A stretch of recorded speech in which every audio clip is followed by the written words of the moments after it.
5:34 now to an ABC 15 follow-up. More of my one-on-one interview with Ed Smart, the father of Elizabeth Smart. Back in 2002, she was kidnapped from her Utah home and would be held captive for 9 months and subjected to horrific sexual, mental, and emotional abuse. This morning, Ed opens up about how he and his family took matters into their own hands. It was like a wound that was opened that you couldn't get it to heal. For 9 excruciating months, the Smart family, their Utah community, and the entire country wanted to see if 14-year-old Elizabeth Smart would be found alive. For Elizabeth's father, Ed, the problems with police started when his youngest daughter, who was in bed with Elizabeth the night she was kidnapped, came forward with who she believed was the suspect. It was a lead Ed says law enforcement was initially reluctant to pursue. At a couple of points, law enforcement said to my brothers, "You better stop going out there and checking on these things yourself. We'll arrest you for obstructing justice."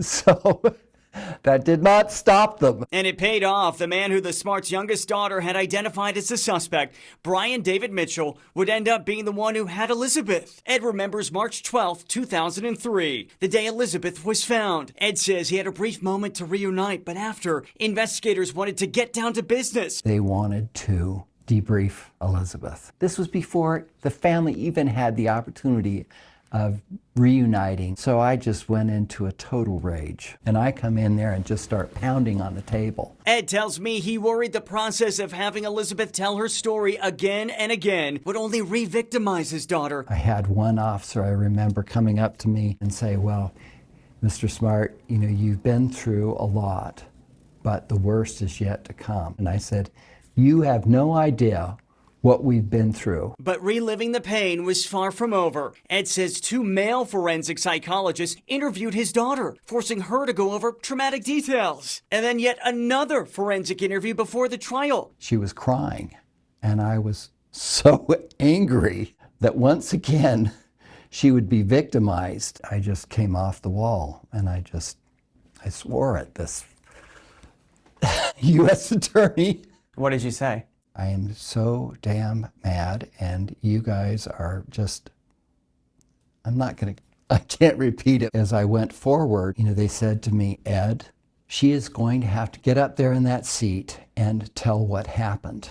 And it's going to be very difficult, but he has to be painted as the monster that he is. Otherwise, he's going to get off." And I was incredibly proud of Elizabeth being able to get up there and testify.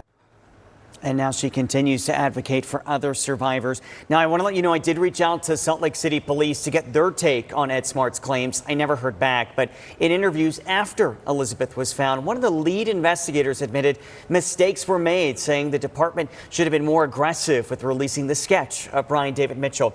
As far as having survivors relive these awful, awful memories, it is a constant balancing act between gathering the necessary information, but also trauma sensitivity. You have to keep that in mind. Law enforcement sources that I've spoken to say things are getting better, but so much more can be done to protect these survivors. You wonder, too, if the investigators would have interviewed her little sister earlier, if Elizabeth would have had to go through all of this for so long. Yeah, because Ed claims, you know, that Mary Catherine came forward early on, but there was another suspect that they were pursuing at the time. Obviously, that did not pan out, but so many things. But quite an admission there from one of the lead investigators immediately after this. What a great interview. It just gives me chills. Your coverage of this has been spectacular, Nick. Thank you for sharing it.